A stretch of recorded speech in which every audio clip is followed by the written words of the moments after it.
Amado Padre que está en los cielos, le damos gracias por permitirnos el privilegio de unirnos con los ángeles y rendirle este homenaje.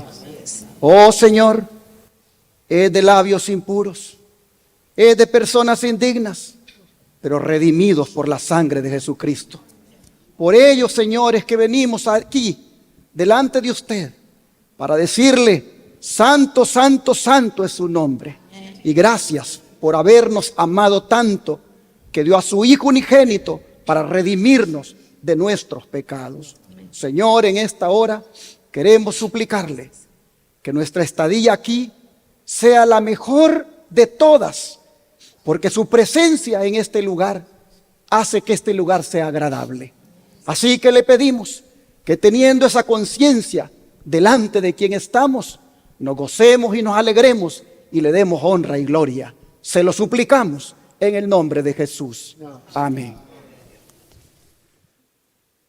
Este día vamos a estudiar uno de los grandes temas de la doctrina bíblica del santuario, como es la inauguración del ministerio sacerdotal de Cristo en el santuario celestial y el derramamiento del Espíritu Santo.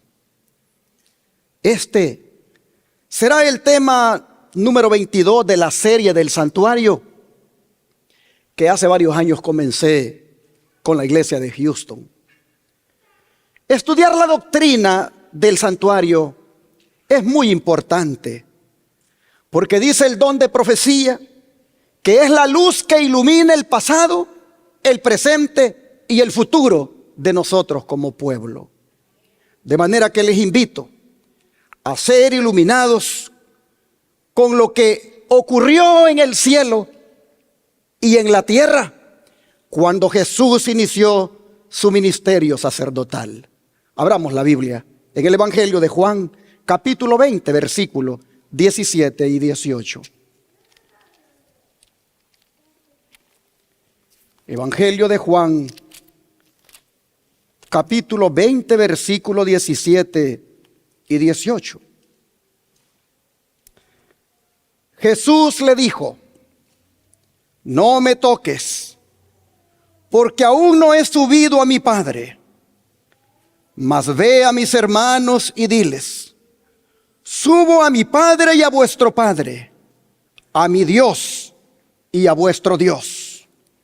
Fue entonces María Magdalena para dar a los discípulos las nuevas de que había visto al Señor y que Él le había dicho estas cosas. Aquí tenemos a María buscando retener a Jesús aquella mañana gloriosa de la resurrección. Está tan feliz de volverlo a ver que se aferra de él. Pero el Señor le dice: ¿qué cosa? No me toques, porque aún no he subido a mi Padre. Y allí Jesús le dijo una verdad muy profunda, tocante al estado de los muertos.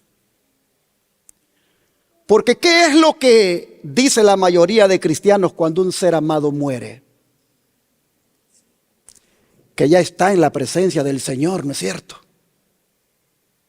Jesús tenía 3 días de haber muerto y en el tercer día todavía estaba aquí en la tierra. No fue inmediatamente al morir a la presencia del Señor en el cielo. ¿No es esto revelador? El don de profecía lo comenta así. Jesús le dijo a María: no me toques, porque aún no he subido a mi Padre. Cuando cerró los ojos al morir en la cruz, el alma de Cristo no fue inmediatamente al cielo como muchos creen. O de otra manera, ¿cómo podrían ser ciertas sus palabras? Aún no he subido a mi Padre. El Espíritu de Jesús durmió en la tumba con su cuerpo y no fue volando al cielo para existir ahí por separado y contemplar a los apesadumbrados discípulos que ungían el cuerpo del cual había volado. todo lo que comprendía la vida y la inteligencia de Jesús permaneció con su cuerpo en el sepulcro. Y cuando salió, era un ser completo. No tuvo que llamar a su espíritu para que viniera del cielo. Tenía poder para poner su vida y para volverla a tomar. ¿Cuántos dicen amén? En el Espíritu de Profecía, tomo 3, página 203 a la 204, aparece este maravilloso comentario donde recalca que no tuvo que llamar a su espíritu para que viniera del cielo. Él había estado en la tumba desde el día en que murió. O sea, le había sucedido lo mismo que le sucedió a Lázaro. ¿Dónde estaba Lázaro después de 4 días de muerto? En la tumba. ¿De dónde lo llamó Jesús? De la tumba. Él no dijo, Lázaro, baja. No. Él lo que dijo fue, Lázaro, ven fuera. Imaginémonos si Lázaro hubiera estado en el cielo. ¿Para qué lo iba a resucitar si estaba vivo entonces? ¿Para qué lo llamaría de allá a seguir sufriendo aquí en la tierra? Todo esto refuta ese acerto espiritista de que los muertos ya están en el cielo. Los únicos muertos que están en el cielo son Moisés y los que Jesús se llevó con él cuando ascendió al cielo, que no sabemos quiénes eran. Hubo otro que está allá en el cielo, ¿verdad? 2 más que se los llevó vivos. Enoc y ¿quién más? Pero estoy hablando de los muertos que sabemos que están en el cielo. Son Moisés, que lo resucitó, y luego los que resucitaron cuando Jesús resucitó y que se lo llevó consigo como primicias al cielo. De allí todos los muertos están ¿en dónde? Están en la tumba esperando la mañana gloriosa de la resurrección. Pero, ¿por qué le dijo a María, no me toques? ¿Era porque su cuerpo estaba glorificado y no quería que lo contaminara? Claro que no. Pues en otra ocasión se apareció y sí dejó que lo tocaran. Pero si en esas ocasiones Jesús permitió que lo tocaran, ¿por qué a María no se lo permitió? ¿Por qué le dice no me toques? El don de profecía nos lo va a decir en la siguiente cita.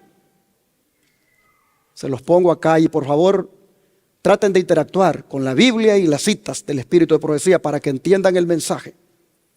Ahora vamos a ver por qué le dijo a María, no me toques. Dice el don de profecía en el deseo de toda la gente, página 734. Jesús se negó a recibir el homenaje de los suyos hasta tener la seguridad de que su sacrificio era aceptado por el Padre. Ascendió a los atrios celestiales y de Dios mismo oyó la seguridad de que su expiación por los pecados de los hombres había sido amplia, de que por su sangre todos podían obtener vida eterna.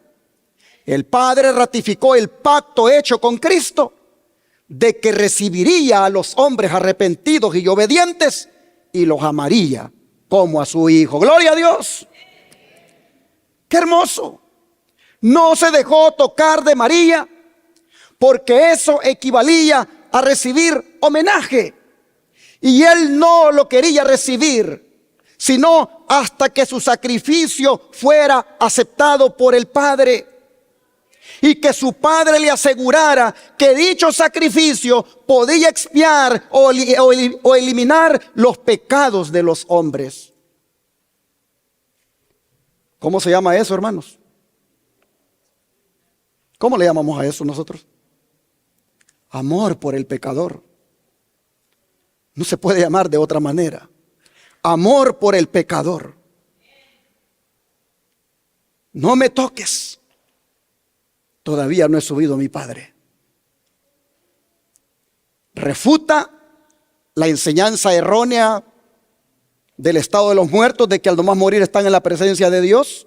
Refuta esto cuando dice: no he subido a mi Padre todavía. Y al mismo tiempo dice el don profético: no quería recibir el homenaje sin que antes su Padre le aceptara su sacrificio y le asegurara que con ese sacrificio limpiaría el pecado de todos aquellos que lo aceptaran como su Salvador personal. Amén, hermano. Qué maravilloso. Amor por el pecador. El don de profecía sigue describiendo este grande amor de la siguiente manera: Jesús inmediatamente ascendió al cielo y se presentó ante el trono de Dios, mostrando en sus sienes, manos y pies las marcas de la vergüenza y la crueldad. Pero ojo, se negó a recibir la corona de gloria y el manto real, y también se negó a recibir la adoración de los ángeles, como había rehusado el homenaje de María, hasta que el Padre indicó que su ofrenda había sido aceptada. En otras palabras, al nomás llegar él, los ángeles lo quieren recibir con un homenaje, y él dice: no se lo acepté a María, una por quien morí, y tampoco a ustedes, porque quiero presentarle a mi Padre el gran sacrificio que hice por la raza humana y que me lo acepté. Hasta que el Padre le indicó que su ofrenda había sido aceptada. Entonces mire lo que pasa. Lo que pasó. Además, dice, tenía un pedido que presentar acerca de sus escogidos en la tierra.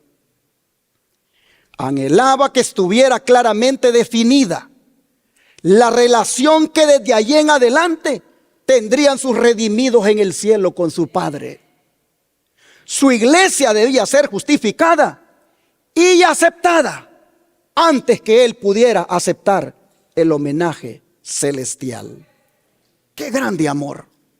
Antes que me rindan homenaje aquí en el cielo, quiero saber si mi iglesia será justificada con tan grande sacrificio que he hecho por ella. Quiero saber si mi iglesia puede ser aceptada antes que yo pueda recibir este homenaje. Qué maravilloso, hermanos. ¿Qué nos recuerda esto? Cuando dice de que él primero quería saber si su iglesia sería aceptada. ¿Qué nos recuerda esto? Aquella promesa sin duda de Juan 14, 1 al 3. Vamos a leerla. Juan 14, 1 al 3. No se turbe vuestro corazón. ¿Creéis en Dios? Creed también en mí. En la casa de mi Padre muchas moradas hay. Si así no fuera, yo os lo hubiera dicho. Voy pues a preparar lugar para vosotros. Y si me fuere y os preparare lugar, vendré otra vez y os tomaré a mí mismo, para que donde yo estoy, vosotros también estéis. Oh, mis hermanos, qué promesa más hermosa. Los discípulos están tristes porque han oído que Él se va, que se va a separar de ellos. Así lo dice el versículo número 33 del capítulo 13, si ustedes lo ven. 13:33 dice: hijitos, aún estaré con vosotros un poco. Me buscaréis, pero como dije a los judíos, así os digo ahora a vosotros: a donde yo voy, vosotros no podéis ir.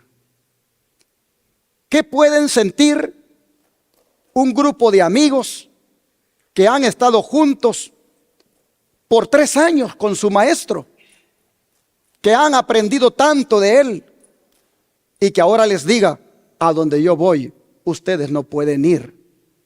Que les diga que tiene que partir. Oh, mis hermanos, ¿qué pueden sentir? Sin duda, tristeza, preocupación. Se sienten como que van a quedar solos. Ante eso Jesús viene y les dice: no se turben sus corazones. Sé que están preocupados. Sé que la noticia que les he dado, que donde yo voy ustedes no pueden ir, les tiene como desconsolados. Pero no se preocupen, no se turben sus corazones. Yo solo voy a preparar una morada para ustedes. Porque en la casa de mi Padre, ¿cuántas moradas hay? Hay muchas. La de Bill Gates aquí en Estados Unidos es una choza comparada a la morada que Dios tiene para sus hijos. La de cualquier millonario aquí en este país, en los Estados Unidos o en el mundo. La casa, la mansión que pueda tener cualquier millonario aquí, repito, es una choza comparado a las moradas que el Señor ha ido a preparar para sus hijos. Y Él les dice: cuando esa casa esté preparada, y por ende ustedes también estén preparados, yo voy a venir, dice el Señor, y me los voy a llevar. Porque yo quiero que donde yo estoy, ¿qué cosa, hermanos? Ustedes también estén. Entonces tiene sentido la cita. Tiene sentido la cita. Su iglesia debía ser justificada y aceptada antes que Él pudiera aceptar el homenaje celestial. ¿Por qué? Porque Él, hermanos, prometió a su iglesia que donde Él estuviera, allí estaría su iglesia. Y Él quiere asegurarse cuando llega al cielo que efectivamente su iglesia sea aceptada, sea justificada. Oh, qué hermoso, hermanos. Jesús nos está diciendo que antes de recibir cualquier homenaje, el Padre le asegurara que la promesa que había hecho a sus hijos, a su iglesia, se cumpliría. No sé, hermano, hermana, si usted se siente aquí en la tierra turbado, es decir, preocupado, se siente como angustiado, triste, se siente como que nadie lo quiere. No sé si usted tiene sentimientos así como de baja estima. Bueno, yo quisiera animarle para que se acuerde de que Jesús le ama y que Él ha ido al cielo a preparar un lugar para usted y que Él quiere que donde Él está, usted también esté con Él. Oh, mis hermanos, vea cómo sigue diciendo el don de profecía. Ahí abajo dice, está subrayado: declaró que su voluntad era que donde Él estuviera, ¿qué cosa? Ahí estuviera su iglesia. Si Él había de recibir gloria, su pueblo debía compartirla. Los que sufren con Él en la tierra, finalmente deben reinar con Él en su reino. Cristo suplicó en forma sumamente explícita por su iglesia, identificando sus intereses con los de ella y abogando con amor y constancia más poderosos que la muerte por los derechos y títulos de ella ganados por Él. ¿Y cuál fue la respuesta de Dios al pedido de Jesús? La respuesta de Dios a este pedido se manifiesta en la proclamación: adórenle todos los ángeles de Dios. Cada comandante angelical obedece la orden real. Y el digno es el Cordero que fue muerto y que vive otra vez como vencedor triunfante. Retumba y vuelve a resonar en todo el cielo. La innumerable hueste de ángeles se postra ante el Redentor. El pedido de Cristo es concedido. La iglesia es justificada mediante Él, su representante y cabeza. Damos gloria a Dios. Esto es algo hermoso. Hemos sido aceptados por el Padre gracias a nuestro gran Dios y Salvador Jesucristo. Hemos sido aceptados por el Padre gracias al sacrificio que Jesús hizo por nosotros. Hemos sido justificados por su gracia ante el Padre. Sigue diciendo: Aquí el Padre ratifica el contrato hecho con su Hijo, de que en Él serán reconciliados los arrepentidos y obedientes, que alcanzarán el favor divino por los méritos de Cristo. Cristo garantiza que hará más precioso que el oro fino al varón y más que el oro de Ofir al hombre. Todo poder en el cielo y en la tierra es dado ahora al príncipe de la vida. Sin embargo, ni por un momento olvida a sus pobres discípulos en un mundo pecaminoso, sino que se prepara para volver a ellos y poderles impartir su poder y gloria.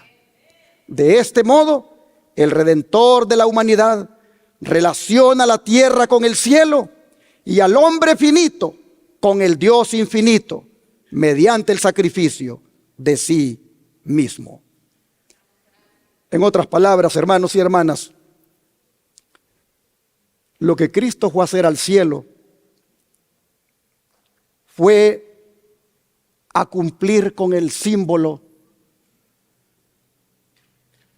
de lo que ocurrió en la inauguración del santuario terrenal.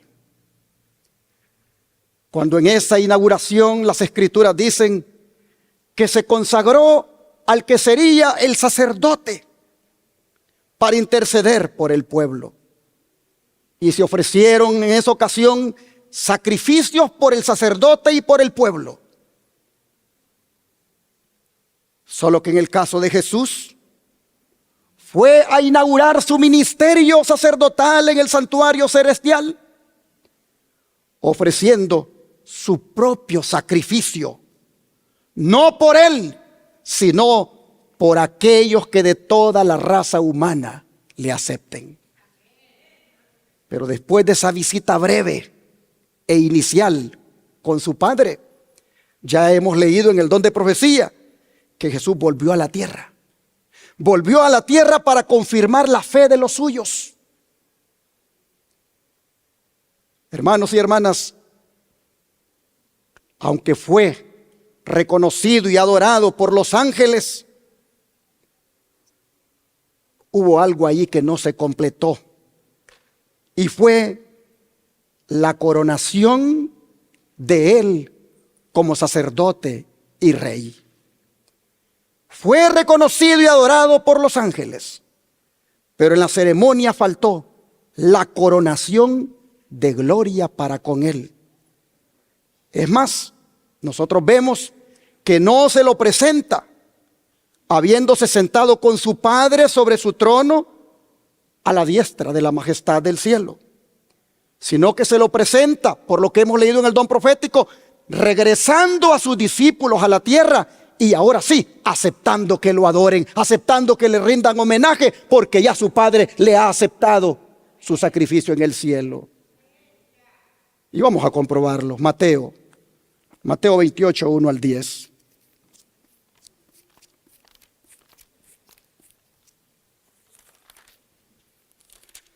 Mateo 28, 1 al 10 dice: pasado el día de reposo, al amanecer del primer día de la semana, vinieron María Magdalena y la otra María a ver el sepulcro. Y hubo un gran terremoto, porque un ángel del Señor, descendiendo del cielo y llegando, removió la piedra y se sentó sobre ella. Su aspecto era como un relámpago y su vestido blanco como la nieve. Y de miedo de él los guardas temblaron y se quedaron como muertos. Mas el ángel respondiendo dijo a las mujeres: no temáis vosotras, porque yo sé que buscáis a Jesús, el que fue crucificado. No está aquí, pues ha resucitado como dijo. Venid y ved el lugar donde fue puesto el Señor. E id pronto y decid a sus discípulos que ha resucitado de los muertos. Y he aquí, va delante de vosotros a la Galilea. Allí le veréis. He aquí os lo he dicho. Entonces ellas, saliendo del sepulcro con temor y gran gozo, fueron corriendo a dar las nuevas a sus discípulos. Y mientras iban a dar las nuevas a los discípulos, he aquí Jesús le salió al encuentro diciendo: salve. Y ellas, acercándose, abrazaron sus pies y le adoraron. Entonces Jesús les dijo: no temáis, id, dad las nuevas a mis hermanos, para que vayan a Galilea y allí me verán. Así es. Aleluya. Gloria a Dios. Qué hermoso relato, hermanos. Las mujeres no solo acompañaron al Señor hasta el sepulcro aquel viernes, sino que deseaban también hacerle compañía aquel domingo en la mañana. ¿Cuándo dice que ellas vinieron al sepulcro? ¿Cuándo dice que vinieron? Pasando el sábado al amanecer del primer día de la semana. Es decir, alrededor de las 5 de la mañana del día domingo. Jesús fue sepultado el sexto día de la semana, o sea, viernes. Descansó el sábado y resucitó en la madrugada del primer día de la semana. Aún en su muerte Jesús nos enseñó que el sábado se debe descansar. En el sexto día acabó Cristo su obra y dijo: consumado es. En el séptimo día descansó. Y luego el primer día de la semana, como si comenzara un mundo nuevo, emprende una obra nueva. Pero es de destacar el gran poder de Dios que se manifestó ese día por medio de ese gran terremoto que tomó lugar cuando el ángel Gabriel bajó para despertar a Jesús.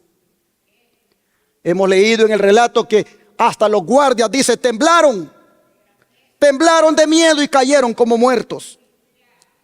Y mientras ellos temblaban de miedo, a las mujeres se les dijo: ustedes no tengan miedo. No tengan miedo. Y así, hermanos, vemos que la resurrección de Cristo, que fue gozo para sus amigos, vino a ser terror y confusión para sus enemigos. Pero la comisión que se les da a las mujeres es más que preciosa.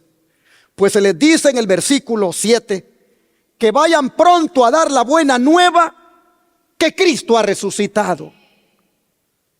Y la frase vayan pronto nos dice que cuando se trata de llevar el mensaje de esperanza, no nos debemos dilatar. Cuando se trata de llevar el mensaje de esperanza, eso hay que darlo con prontitud, tal como Pablo lo hacía.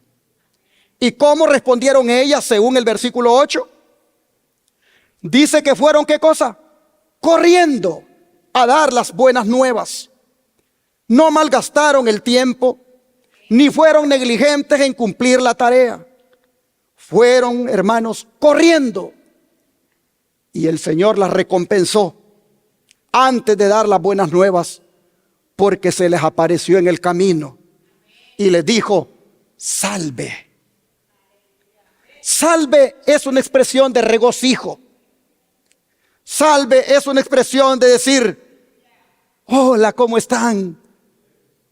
Oh, hermanos y hermanas, Jesús ahora se dejó tocar, pues éstas dice que le rindieron homenaje, abrazándole a sus pies y adorándolo. ¿Por qué se dejó tocar? Porque ya había ido allá con el Padre y había ofrecido su sacrificio como todo un sumo sacerdote. Había llegado para inaugurar el santuario celestial donde comenzaría ahora su nuevo ministerio. Y había recibido ahora sí la aceptación del Padre, el homenaje de los ángeles, y ahora sí acepta el homenaje de los suyos, como estas mujeres lo están haciendo. Y les reitera la comisión que deben llevar las buenas nuevas. Pero mientras tanto, una gran mentira se va a fraguar por parte de los enemigos de Cristo. Pues vean ustedes los versículos 11 al 15 de aquí mismo de Mateo 28. Mientras ellas iban, he aquí uno de la guardia fueron a la ciudad y dieron aviso a los principales sacerdotes de todas las cosas que habían acontecido. Y reunidos con los ancianos y habido consejo, dieron mucho dinero a los soldados, diciendo: decid vosotros, sus discípulos vinieron de noche y lo hurtaron estando nosotros dormidos. Y si esto lo oye el gobernador, nosotros le persuadiremos y les pondremos a salvo. Y ellos, tomando el dinero, hicieron como se les había instruido.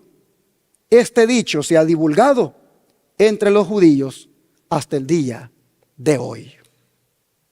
Hermanos, estos sacerdotes amaban el dinero. Amaban el dinero como la mayoría de la gente y no se desprendían de él. Sin embargo, con tal de llevar adelante sus perversos objetivos, nosotros vemos que fueron generosos esta vez.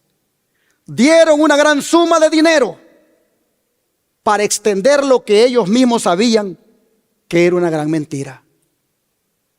Oh, hermanos, mientras estos dieron una gran suma de dinero para que se propagara la mentira, qué triste es que a veces en la iglesia haya tanto cristiano que de mala gana da el poco dinero que da para que se propague la verdad. Deberíamos nosotros, al ver cómo Satanás activa a sus agentes y dan mucho dinero para propagar la mentira, deberíamos nosotros ser generosos para que la verdad se propague. Oh, hermanos, no dejemos que la verdad se deje de predicar por falta de recursos. No dejemos que la verdad se deje de predicar por falta de fondos. Cuando vemos que otros financian la mentira y se propaga, pues dice que todavía hasta ahora la mentira se la han creído muchos judíos. Pusieron en boca de los soldados la mentira. Bueno, estábamos dormidos, los discípulos vinieron en la noche y se lo robaron. Qué perversa mentira y qué ridícula. ¿Cómo es posible que si dormían pudieran saber que llegaron sus discípulos y se lo robaron? Si un dormido no sabe lo que pasa cuando está dormido. Pero ellos estaban dispuestos a propagar la mentira. La creyeron. Ellos, como los sacerdotes, se la propusieron y la propagaron, y por eso dice que este dicho se divulgó entre los judíos extensamente hasta hoy. Hermanos, la farsa consiguió su propósito. Así que los judíos, cuando se les apremiaba con el argumento de la resurrección de Cristo, tenían a punto la respuesta. Vinieron los discípulos y se lo robaron mientras los soldados dormían. ¿Y cómo supieron que eran los discípulos? Así es la mentira. Una vez surge, hermanos, hay gente que se la cree y se propaga. Inclusive se da mucho dinero para que se siga divulgando. Las iglesias que propagan la mentira de que el día de reposo es el domingo son iglesias ricas. Sus ministros están llenos de dinero. Algunos se dan el lujo de tener aviones, otros grandes mansiones, carros de último modelo. Y la gente paga porque les mientan. Y los discípulos les mienten y les dicen: el domingo es el día del Señor. Y las iglesias se llenan de dinero, las tesorerías. Mientras que cuando se predica la verdad, pocos son generosos en financiar la verdad. Pero no debería en este caso, hermanos, que esa culpa caiga sobre nosotros. Deberíamos buscar que cuando se trate de nosotros, generosamente aportemos para propagar la verdad presente. Pero volviendo a las apariciones de Jesús, donde ahora sí se está dejando tocar, vean lo que dice en Lucas 24. Lucas 24, 36 al 43.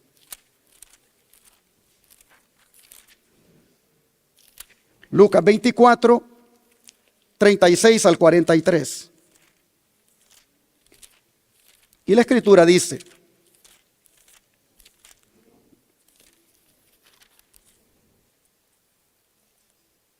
mientras ellos aún hablaban de estas cosas, Jesús se puso en medio de ellos y les dijo: paz a vosotros. Entonces, espantados y atemorizados, pensaban que veían espíritu. Pero él les dijo: ¿por qué estáis turbados y vienen a vuestro corazón estos pensamientos? Mirad mis manos y mis pies, que yo mismo soy. Palpad y ved, porque un espíritu no tiene carne ni huesos, como veis que yo tengo. Y diciendo esto, les mostró las manos y los pies. Y como todavía ellos de gozo no lo creían y estaban maravillados, les dijo: ¿tenéis aquí algo de comer? Entonces le dieron parte de un pez asado y un panal de miel. Y él tomó y comió delante de ellos. Y así, hermanos, nosotros vemos a Jesús mostrando que él era un cuerpo real y no un espíritu. Llama la atención cómo Jesús llegó allí a donde estaban reunidos los discípulos. Llegó diciéndoles: paz a vosotros. Y con esto les daba a entender que su visita era de afecto, de amistad y de consuelo. Hermanos y hermanas, ellos no le habían dado mucho crédito a las mujeres que les decían: ha resucitado, lo hemos visto. De manera que se viene a presentar personalmente. Él había prometido que después de su resurrección le verían en Galilea. Pero estaba tan deseoso de verles que se adelantó al encuentro y vino a verlos aquí en Jerusalén. Y con su saludo inicial, paz a vosotros, les dio a entender que no venía para reprocharlos, especialmente a Pedro, que lo había negado repetidamente, ni a todos los demás que vergonzosamente en el huerto huyeron y lo dejaron solo. No viene para reprocharlos, sino que con toda mansedumbre y amabilidad les dice: paz a vosotros, como diciéndoles: les doy la paz del perdón. Oh, pero qué susto el que se llevaron, porque estaban encerrados, las puertas estaban trancadas por temor a los judíos.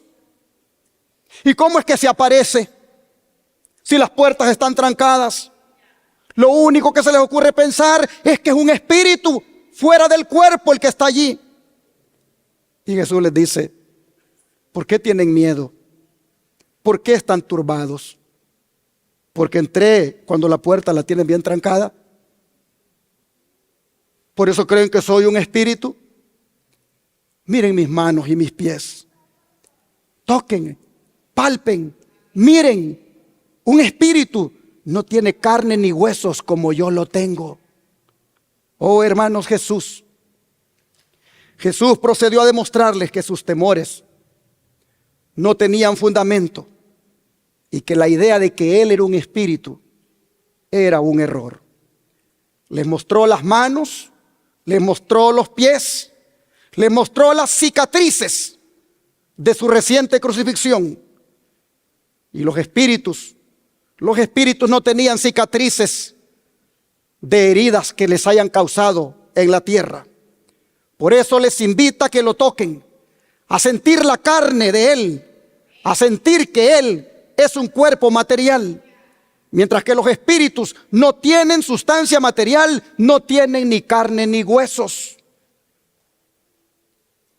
Pero me llama la atención las palabras que dice que ellos, llenos de gozo, no lo creían y estaban maravillados. Es decir, es demasiado bueno esto para ser verdad. Está tan maravilloso que temían que no pudiera ser verdad. Estaban felices, pero al mismo tiempo temerosos. como alguien que de repente ha logrado lo que más ha deseado. Y Jesús todavía, para confirmarles, les dice: ¿tienen algo de comer? Y entonces, ¿qué le dieron? Parte de un pez asado y un panal de miel.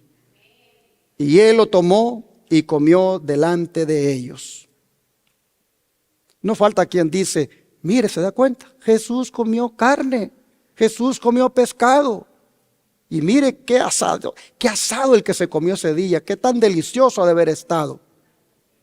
No falta quien diga esto para justificar ahora el comer pescado.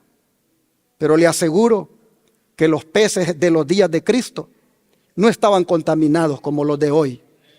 No estaban llenos de aluminio como están ahora. La carne de los pescados de hoy dan ácido úrico en el cuerpo, mientras que los pescados de los días de Jesús no eran así. Pero Jesús come para dar a entender que Él es un hombre de carne y hueso, y que los espíritus no comen pescado, ni mucho menos miel. En todas estas demostraciones, el Señor lo que está haciendo es procurar mostrar que los discípulos tienen ante Él un cuerpo de carne y hueso, un cuerpo de espíritu, alma y cuerpo, como decimos. Él está realmente ante ellos, literalmente, no en espíritu. Él está allí como una gloriosa realidad para ellos. Pero Jesús les dice: ¿por qué ustedes están turbados? ¿Por qué están turbados? ¿Por qué están pensando que soy un espíritu? Eso nos enseña, hermanos, que Jesús conoce todos nuestros pensamientos. Jesús sabe todo lo que pensamos. Jesús conoce todo el interior de nosotros. Él sabe todo lo que pensamos, y cuando estamos afligidos, cuando estamos aturbados, cuando estamos con miedo, Él lo sabe. ¿Es consolador esto para nosotros? Claro que sí. Pero Jesús, como regañó a los discípulos por tener pensamientos turbadores, también a nosotros nos dice que no permitamos en nuestra mente ese tipo de pensamientos perturbadores, porque, hermanos, el Señor está con nosotros. El Señor está a nuestro lado. El Señor está siempre listo para fortalecer nuestra fe. Él vino allí a presentarse ante los discípulos para fortalecerles la fe, que prácticamente estaba débil, y los invitó a que lo tocaran. Los invitó a que lo tocaran para fortalecer su fe. Y una semana más tarde se le volvió a permitir a Tomás, pues este no había estado presente en la reunión anterior. Vea cómo la Biblia describe Juan 20, versículo 24 al 39, ese momento. Juan 20, 24 al 39. Pero Tomás, uno de los 12, llamado Dídimo, no estaba con ellos cuando Jesús vino. Le dijeron pues los otros discípulos: al Señor hemos visto. Él les dijo: si no viere en sus manos la señal de los clavos, y metiere mi dedo en el lugar de los clavos, y metiere mi mano en su costado, no creeré. 8 días después, estaban otra vez sus discípulos dentro, y con ellos Tomás. Llegó Jesús estando las puertas cerradas, y se puso en medio y les dijo: paz a vosotros. Le dijo a Tomás: pon aquí tu dedo y mira mis manos, y acerca tu mano y métela en mi costado, y no seas incrédulo, sino creyente. Entonces Tomás respondió y le dijo: Señor mío y Dios mío. Jesús le dijo: porque me has visto, Tomás, creíste. Bienaventurados los que no vieron y creyeron. Aquí tenemos, hermanos, nuevamente a los discípulos encerrados. Nuevamente encerrados por miedo a los judíos. Otro domingo, 8 días después, se aparece con el mismo mensaje de paz y esperanza. Pero hay uno entre los 11 que su fe la tiene derrumbada. No cree en la resurrección del Señor a menos que lo vea y meta su dedo en el lugar de los clavos y su mano en su costado. Pues bueno, eso es lo que quiere, eso le va a dar el Señor. Pero al mismo tiempo lo amonesta a que no sea incrédulo, sino creyente.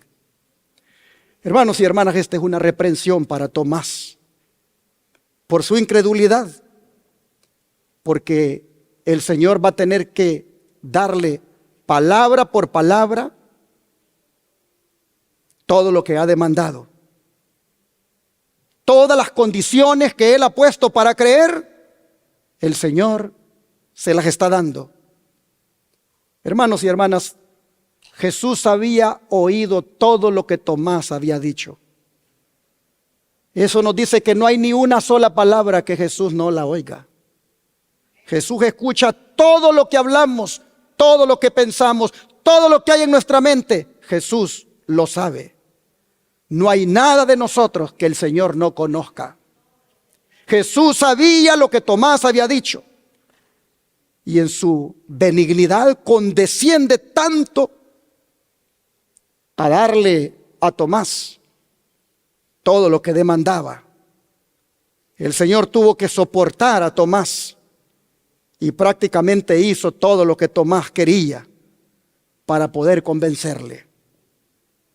Hermanos, Jesús se acomodó al capricho de Tomás. Prácticamente no lo abandonó en su falta de fe. Consintió en que hurgara sus heridas, consintió en que metiera la mano en su costado, con tal de que su fe se fortaleciera. Porque aunque era necio y aunque era incrédulo, el Señor tenía misericordia de él y no lo abandonó en su fe. Así también nosotros, hermanos, cada vez que celebramos la cena del Señor, el Señor lo hace. Que eso sea así, de que lo hagamos para fortalecer nuestra fe.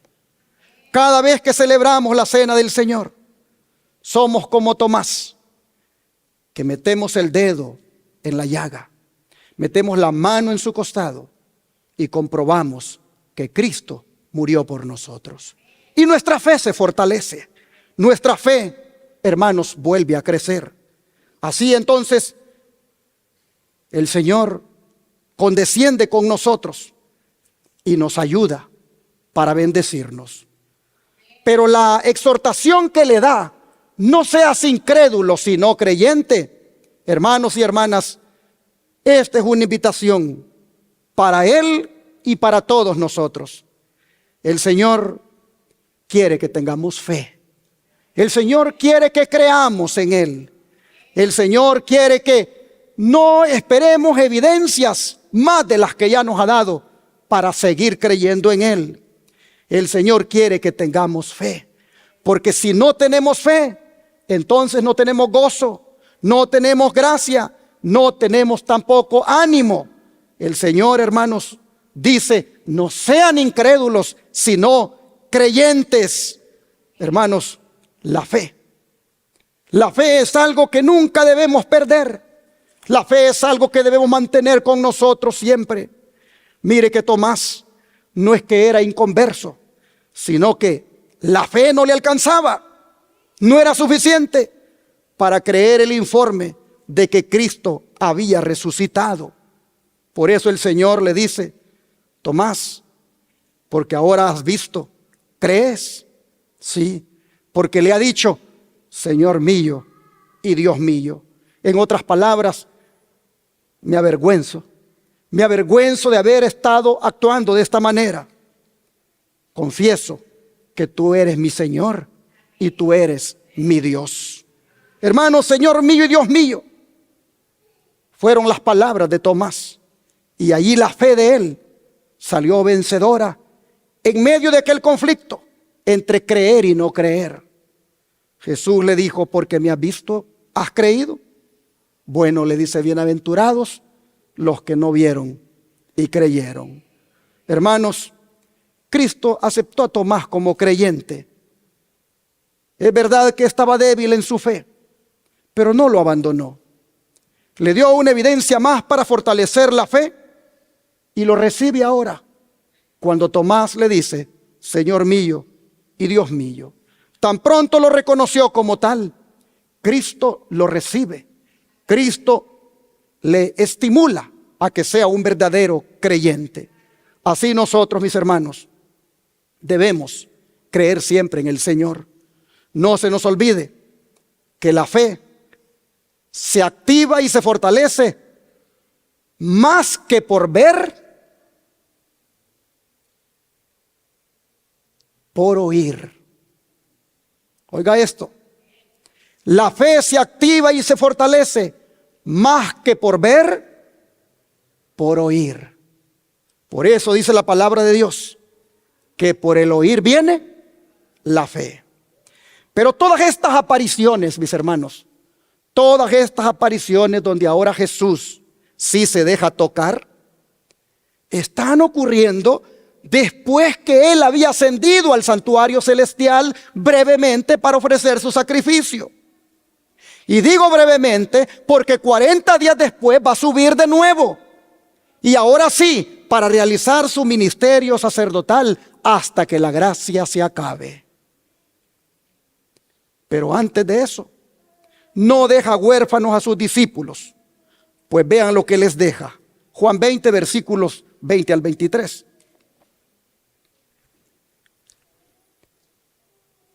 Y cuando hubo dicho esto, les mostró las manos y el costado. Y los discípulos se regocijaron viendo al Señor. Entonces Jesús les dijo otra vez: paz a vosotros. Como me envió el Padre, así también yo os envío. Y habiendo dicho esto, ¿qué sucedió? Sopló y les dijo: recibid el Espíritu Santo. Hermanos y hermanas, ahora vean Hechos 1, 4 al 8. Hechos 1, 4 al 8, porque quiero que pongan atención entre el relato que acabamos de leer y este que vamos a leer. Hechos 1, 4 al 8. Y estando Jesús les mandó que no se fueran de Jerusalén, sino que esperasen la promesa del Padre, la cual les dijo: oísteis de mí. Porque Juan ciertamente bautizó con agua, mas vosotros seréis bautizados con el Espíritu Santo dentro de no muchos días. Entonces los que se habían reunido le preguntaron diciendo: Señor, ¿restaurarás al reino de Israel en este tiempo? Y les dijo: no os toca a vosotros saber los tiempos o las sazones que el Padre puso en su sola potestad. Pero recibiréis poder cuando haya venido sobre vosotros el Espíritu Santo. Y me seréis testigos en Jerusalén, en toda Judea, en Samaria y hasta lo último de la tierra. Yo quiero que pongan atención a lo que dice este relato y el anterior. Porque si ustedes se fijan en el anterior, Él les da el Espíritu Santo antes de ascender al cielo. Dice que sopla y les dice: recibid el Espíritu Santo. ¿Por qué sopla? Porque el Espíritu Santo es comparado con un viento que sopla donde quiere y no sabes su sonido, oye su sonido como el viento, pero no sabes para dónde va ni de dónde viene. El Señor, como un símbolo del Espíritu Santo, sopla el viento y le dice: recíbanlos. Pero aquí en Hechos 1, del 4 en adelante, nosotros vemos que el Señor le dice a los discípulos que esperen en Jerusalén, que esperen en Jerusalén la promesa de recibir el Espíritu Santo en ocasión del Pentecostés.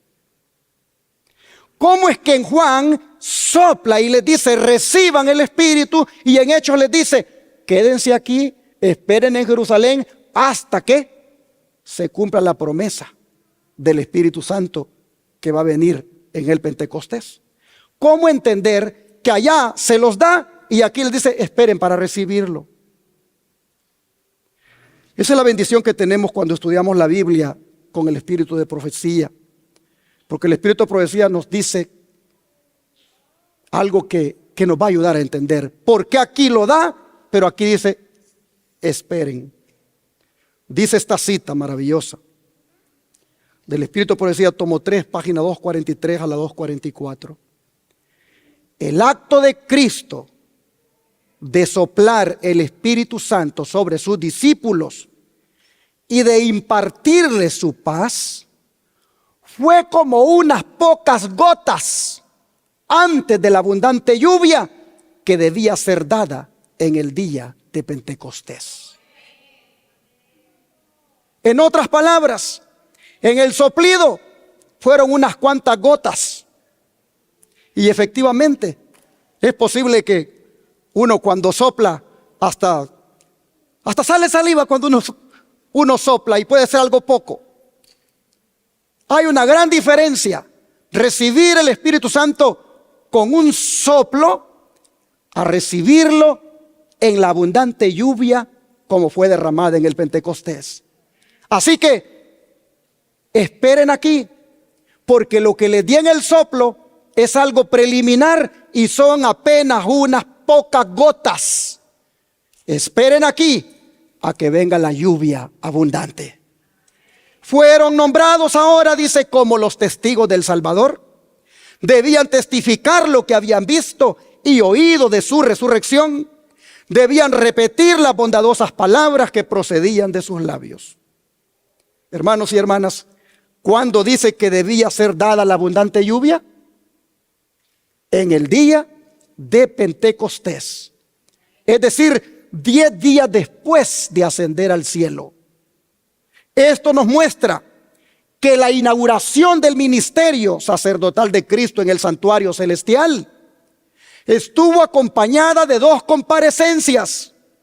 La primera tuvo lugar entre las pocas horas que transcurrieron desde su aparición a María hasta su aparición a las demás mujeres. Y la segunda, como ya dije, 40 días después, para ser entronizado como sacerdote y rey. Ahora sí, en definitiva, los ángeles, hermanos y hermanas, lo reconocen como tal, lo adoran como sacerdote y rey. Ahora todo el universo le rinde honor y gloria y es coronado. Libro de Hebreos capítulo 1 ahora para entender mejor. Libro de Hebreos capítulo 1. Versículo número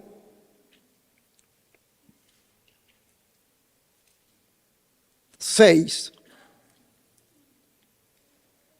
Y otra vez cuando introduce al primogénito en el mundo, dice, adórenle todos los ángeles de Dios. Versículo 13. Pero ¿a cuál de los ángeles dijo Dios jamás? Siéntate a mi diestra hasta que ponga tus enemigos por estrado de tus pies.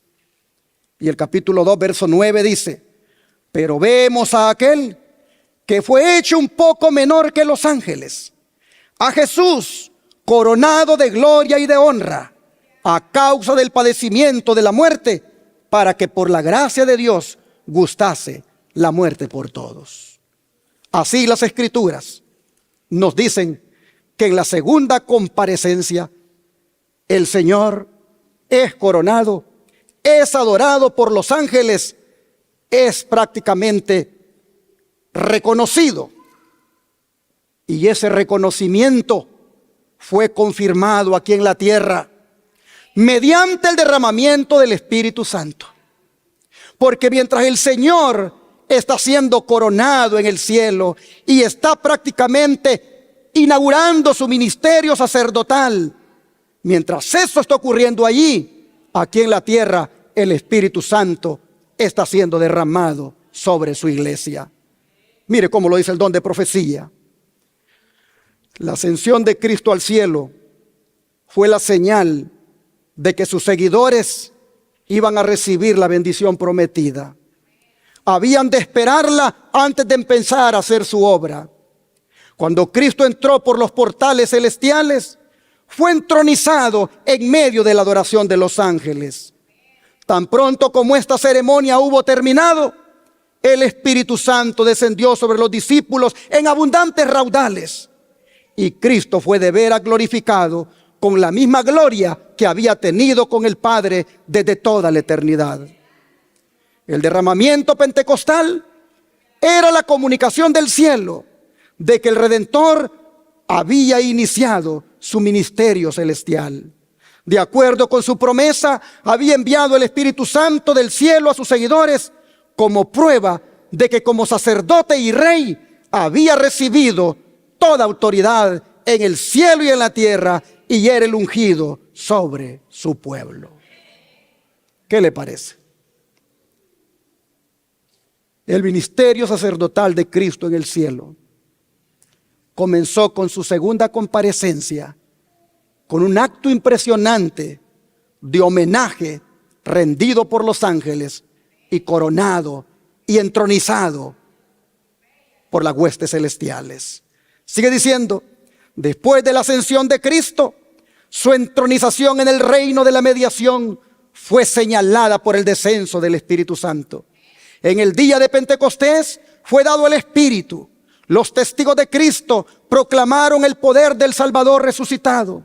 La luz del cielo penetró las mentes entenebrecidas de aquellos que habían sido engañados por los enemigos de Cristo. Ellos lo vieron ahora exaltado a la posición de príncipe y salvador para dar a Israel arrepentimiento y remisión de pecados. Lo vieron circundado de la gloria del cielo, con infinitos tesoros en sus manos para conceder a todos los que se volvieran de su rebelión. Cristo fue elevado y glorificado por el poder del Espíritu Santo que descansó sobre los hombres. Por la fe estos creyentes vieron a Cristo como aquel que había soportado la humillación, el sufrimiento y la muerte a fin de que ellos no pereciesen, sino que tuvieran vida eterna. La revelación que el Espíritu hizo de Cristo les impartió la comprensión de su poder y majestad y elevaron a Él sus manos por la fe diciendo, creo. Hermanos y hermanas, dos eventos trascendentales ocurrieron a finales del mes de abril del año 31 de nuestra era. Cristo entronizado en los cielos para iniciar su ministerio sacerdotal y su iglesia siendo bendecida con el derramamiento del Espíritu Santo. Ambos eventos trascendentales que son prácticamente parte de la doctrina bíblica del santuario. Cuando ese Espíritu Santo se derramó sobre los discípulos, ellos contemplaron a Cristo, lo contemplaron entronizado y ahora dijeron, creo. Entonces dice, las buenas nuevas de un Salvador resucitado fueron llevadas hasta los últimos confines del mundo habitado. La iglesia contempló cómo los conversos fluían hacia ella de todas direcciones. Los creyentes se convertían de nuevo. Los pecadores se unían con los cristianos para buscar la perla de gran precio. La profecía se había cumplido. En forma de lluvia temprana, la profecía se había cumplido. En forma de evangelio en miniatura en el santuario terrenal, cuando el sacerdote comenzó su ministerio y fue esa inauguración tan impresionante, ahora se cumple en el cielo. La profecía del santuario se ha cumplido. Sigue diciendo el don de profecía. La iglesia fue bautizada con el poder del Espíritu. Los discípulos fueron capacitados para ir a proclamar a Cristo. Primero en Jerusalén, donde la obra vergonzosa de deshonrar al legítimo rey había sido hecha, y luego a las partes más lejanas de la tierra.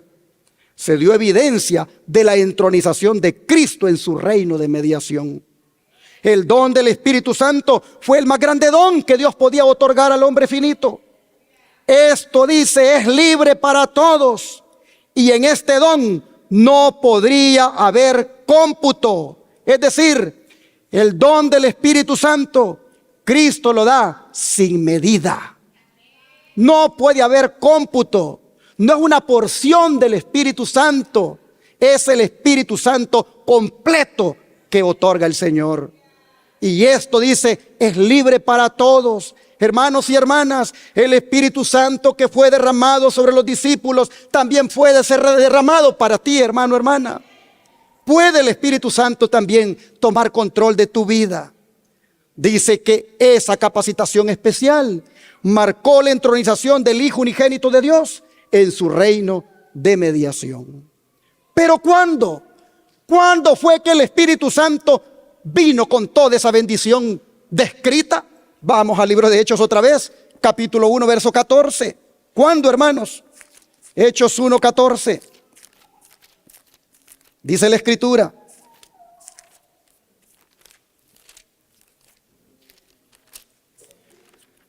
dice así: todos estos perseveraban unánimes en oración y ruego con las mujeres y con María, la madre de Jesús, y con sus hermanos. ¿Cómo estaban ellos perseverando? Unánimes. Unánimes estaban ellos, hermanos. Así lo dice el verso 14. Y orando. Pero capítulo 2 ahora, versículo 1 al 4. Capítulo 2 de Hechos, versículos 1 al 4. Cuando llegó el día de Pentecostés, estaban todos unánimes juntos. Y de repente vino del cielo un estruendo como de un viento recio que soplaba, el cual llenó toda la casa donde estaban sentados. Y se les aparecieron lenguas repartidas como de fuego, asentándose sobre cada uno de ellos. Y fueron todos llenos del Espíritu Santo y comenzaron a hablar en otras lenguas, según el Espíritu les daba que hablasen. Hermanos y hermanas, ¿cuándo fue que el Espíritu Santo vino a los discípulos? Cuando ellos estaban pidiéndolo en oración y cuando la unidad había tomado lugar entre ellos. Cuando cesaron aquellas disputas entre ellos por saber quién sería el mayor y manifestaron más bien esa unidad que jamás habían tenido, entonces, hermanos, el Espíritu Santo fue derramado sobre ellos. El don de profecía tiene unas palabras que yo creo que vale la pena que nosotros las leamos, porque aquí está el mensaje para tu vida, hermano, y para mi vida. Dice así: en obediencia a la orden de Cristo, aguardaron en Jerusalén la promesa del Padre, el derramamiento del Espíritu. Pero note, no aguardaron ociosos. El relato dice que estaban de continuo en el templo alabando y bendiciendo a Dios. También se reunieron para presentar sus pedidos al Padre en el nombre de Jesús. Sabían que tenían un representante en el cielo, un abogado ante el trono de Dios. Con solemne temor reverente se postraron en oración, repitiendo las palabras impregnadas de seguridad: todo cuanto pidierais al Padre en mi nombre, os lo dará. Hasta ahora nada habéis pedido en mi nombre. Pedid y recibiréis, para que vuestro gozo sea cumplido. Extendían más y más la mano de la fe con el poderoso argumento: Cristo es el que murió, más aún el que también resucitó, quien además está a la diestra de Dios, el que también intercede por nosotros. Mientras los discípulos esperaban el cumplimiento de la promesa, humillaron sus corazones y con verdadero arrepentimiento y confesaron su incredulidad. Al recordar las palabras que Cristo les había hablado antes de su muerte, entendieron más plenamente su significado.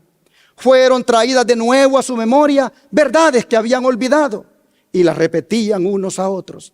Se reprocharon a sí mismos el haber comprendido tan mal al Salvador. Como en procesión, pasó delante de ellos una escena tras otra de su maravillosa vida. Cuando meditaban en su vida pura y santa, sentían que no habría trabajo demasiado duro, ni sacrificio demasiado grande si tan solo pudieran ellos atestiguar con su vida la belleza del carácter de Cristo. Oh, si tan solo pudieran vivir de nuevo los 3 años pasados, pensaban ellos. De cuán diferente modo procederían. Si solo pudieran ver al Señor de nuevo, cuán fervorosamente tratarían de mostrar la profundidad de su amor y la sinceridad de la tristeza que sentían por haberle apenado con palabras o actos de incredulidad. Pero se consolaron con el pensamiento de que estaban perdonados y resolvieron que hasta donde fuera posible expiarían su incredulidad confesándolo valientemente delante del mundo. Los discípulos oraron con intenso fervor, pidiendo capacidad para encontrarse con los hombres y en su trato diario hablar las palabras que pudieran guiar a los pecadores a Cristo. Poniendo aparte toda diferencia, todo deseo de supremacía, se unieron en estrecho compañerismo cristiano. Se acercaron más y más a Dios y al hacer esto comprendieron cuán grande privilegio habían tenido al poder asociarse tan estrechamente con Cristo.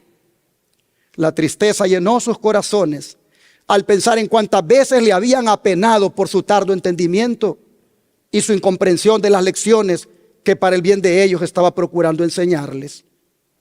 Estos días de preparación fueron días de profundo escudriñamiento del corazón. Los discípulos sentían su necesidad espiritual y clamaban al Señor por la santa unción que los había de hacer idóneos para la obra de salvar almas. No pedían una bendición simplemente para sí. Estaban abrumados por la preocupación de salvar almas. Comprendían que el evangelio había de proclamarse al mundo y demandaban el poder que Cristo había prometido. Durante la era patriarcal, la influencia del Espíritu Santo se había revelado a menudo en forma señalada, pero nunca en su plenitud. Ahora, en obediencia a la palabra del Salvador, los discípulos ofrecieron sus súplicas por este don. Y en el cielo, Cristo añadió su intercesión.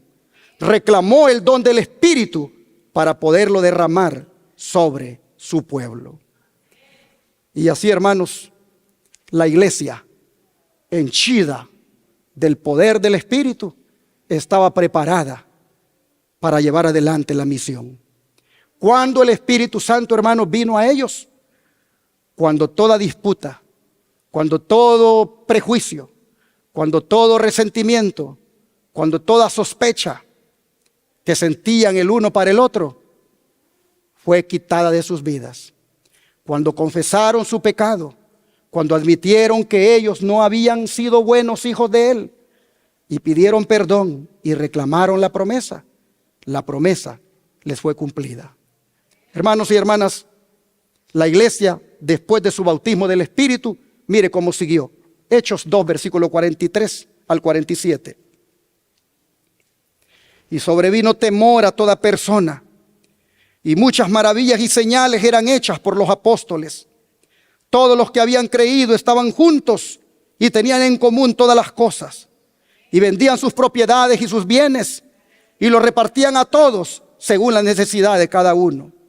Y perseverando unánimes cada día en el templo y partiendo el pan en las casas, comían juntos con alegría y sencillez de corazón, alabando a Dios y teniendo favor con todo el pueblo.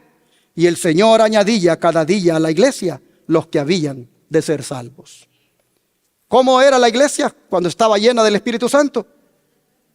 Una iglesia unida, una iglesia que compartía, una iglesia que le era un placer servirle a su hermano, una iglesia que dice que compartían juntos el pan. Oh, mis hermanos, cuando de repente nos agarra eso de, ya me cansé de estar trayendo comida en la iglesia que solo a mí me piden, lo único que demuestra es lo vacía que está esa persona del Espíritu Santo.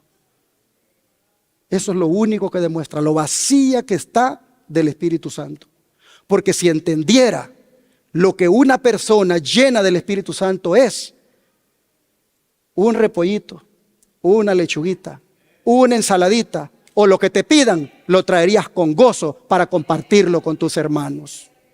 La iglesia compartía el pan cuando era guiada por el Espíritu Santo. La iglesia era unida, no había prejuicio, no había rechazo. Todos eran de un corazón y de un alma.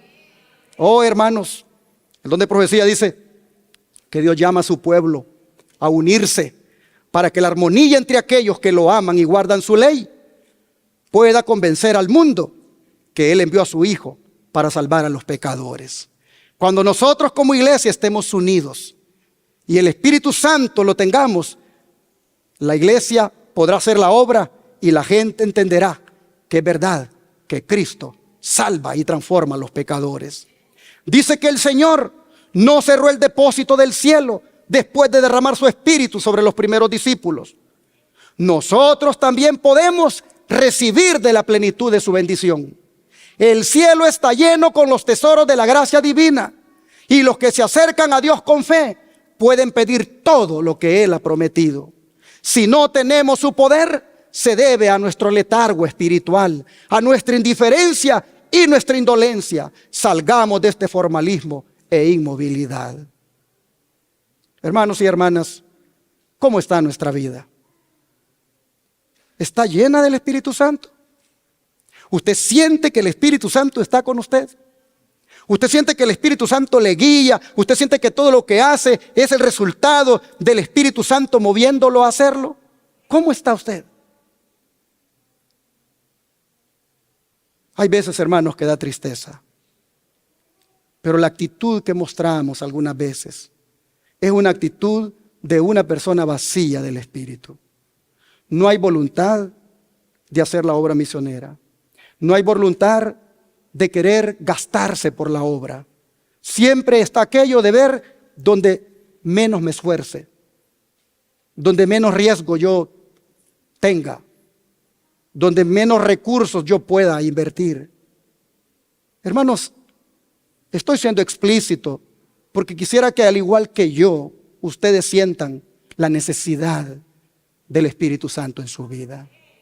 Hermanos y hermanas, necesitamos ser llenos del Espíritu Santo. Mire usted, dice que el Señor no ha cerrado el depósito del cielo después de derramar su Espíritu. No ha cerrado el depósito, hermanos, y nosotros podemos recibir también de la plenitud de su bendición. Solamente, hermanos, solamente reconozcamos nuestro letargo espiritual, reconozcamos nuestra indiferencia y nuestra indolencia, pidámosle perdón al Señor y digámosle que nos envíe su Santo Espíritu. Hermanos y hermanas, y así, mientras Cristo, nuestro Señor, mientras Cristo, nuestro sumo sacerdote, intercede por nosotros en el cielo, aquí en la tierra, el Espíritu Santo también intercede por nosotros. Tenemos dos abogados, uno en el cielo y otro en la tierra. Cristo nuestro Señor intercediendo por nosotros y el Espíritu Santo intercediendo también por nosotros. Así lo dice el libro de Romanos capítulo 8, versículo 26 al 27. Romanos 8, verso 26 al 27. Y luego vamos a ir a Juan 14 y vamos a ir cerrando. Romanos 8, versículo 26 al 27. Dice así: y de igual manera, el Espíritu nos ayuda en nuestra debilidad. Pues ¿qué hemos de pedir como conviene? No lo sabemos. Pero el Espíritu mismo intercede por nosotros con gemidos indecibles. Y el 27 dice: mas el que escudriña los corazones sabe cuál es la intención del Espíritu, porque conforme a la voluntad de Dios intercede por los santos. ¿Por qué el Espíritu Santo es llamado aquí intercesor? ¿Por qué el Espíritu Santo es presentado aquí como un abogado, como un paráclitos o paráclitos si lo quieren llamar así? ¿Por qué es presentado así? Porque el Señor Jesús dijo que no quedaríamos solos aquí en la tierra, que nos dejaría otro consolador, es decir, otro abogado como Él, que nos dejaría otro intercesor como Él. Y mire qué cosa, que como usted no sabe ni cómo orar, el Espíritu Santo viene y agarra esas palabras que usted está diciendo y las traduce y las presenta de tal manera que al Padre le agraden. Una de las cosas que yo le digo a mi Señor es que por favor me enseñe a orar. Ustedes no saben lo que pasa conmigo antes de venir a este púlpito, pero los que predican aquí, como el hermano Denis, Ángelo y Joselito, ellos sabrán que antes de venir a este púlpito, uno gime porque el Espíritu de Dios se manifieste. Uno gime porque el Espíritu Santo lo use. Y yo le digo a mi Señor, desde el momento en que me arrodille y haga la primera oración, te pido que me enseñes a orar. Yo le digo a mi Señor que no ore para que a la gente le guste cómo te hablo, que no ore para que a la gente le agrade lo que digo, que ore porque el Espíritu Santo me da las palabras para decírtelas. Hermanos, el Espíritu Santo te ayuda hasta para eso, para que tus oraciones puedan ser elevadas al Padre en el tono y en la manera correcta como debe ser. Por eso somos bendecidos con el Espíritu Santo aquí en la tierra. Jesús dijo en Juan 14, 15 al 17, lo siguiente: si me amáis, guardad mis mandamientos, y yo rogaré al Padre, y os dará otro consolador para que esté con vosotros para siempre, el Espíritu de verdad, al cual el mundo no puede recibir, porque no le ve ni le conoce. Pero vosotros le conocéis, porque mora con vosotros y estará en vosotros. Amén, hermanos. Así nosotros tenemos dos abogados, dos intercesores, uno que ministra por nosotros en el santuario celestial y otro que en la tierra nos ayuda a pedir como conviene. Hermanos y hermanas, el Espíritu Santo claramente dice Jesús que le será dado a los que le aman y guarden sus mandamientos. De manera que en esta mañana o a mediodía ya, le pregunto, si usted guarda los mandamientos, si usted ama a Jesús y guarda los mandamientos, ¿usted cree que el Espíritu Santo, el Señor, se lo puede dar? Yo no sé cómo se siente en su vida espiritual usted.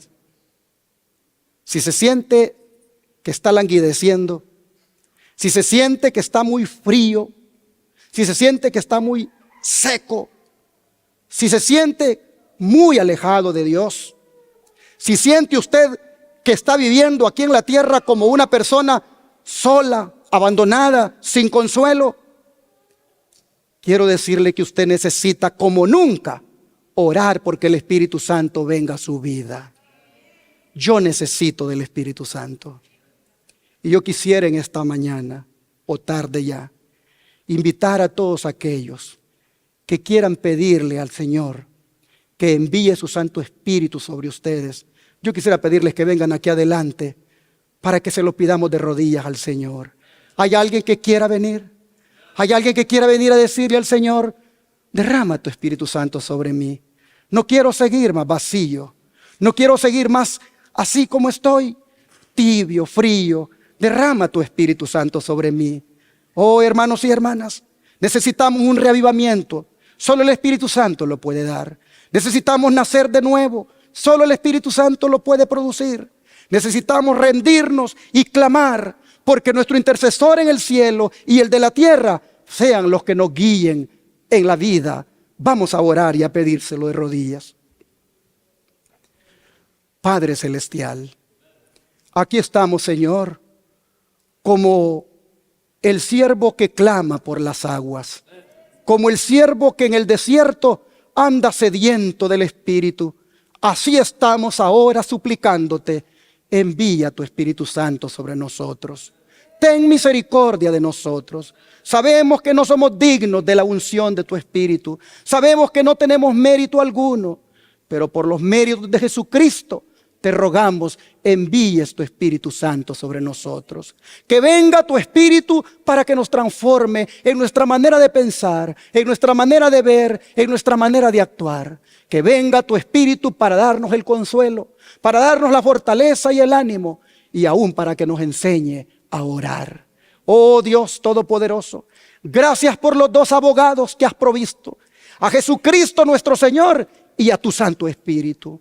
Te pedimos que mientras tú allá en los cielos, oh Jesús, intercedes por nosotros, aquí en la tierra, tu Espíritu siga intercediendo por nosotros. Te pedimos que tu Espíritu nos lleve de victoria en victoria, que tu Espíritu nos reavive, de manera, Señor, que andemos llenos de gozo, llenos del Espíritu. Te lo pedimos en el nombre de Jesús. Amén. Vamos a cantar el último himno hermoso acerca del Espíritu Santo.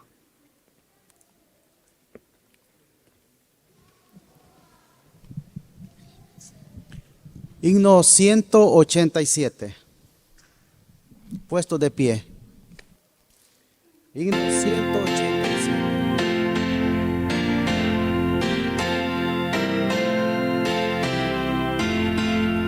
Santo Espíritu de Cristo mora en este corazón. Llévame de tu presencia, volvame de bendición. Volvame, ven ahora y volvame. Presencia, vengo, ven y colmame. Santo Espíritu, no puedes que como no lo sé, mas y luz de gozo y ser que puro Dios te. Volvame,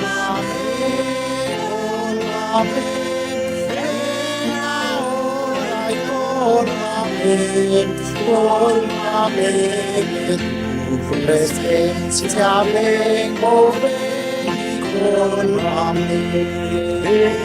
Soy la que está todo más lejos, haz mis pies para que el amor eterno, fuerte y puro eres.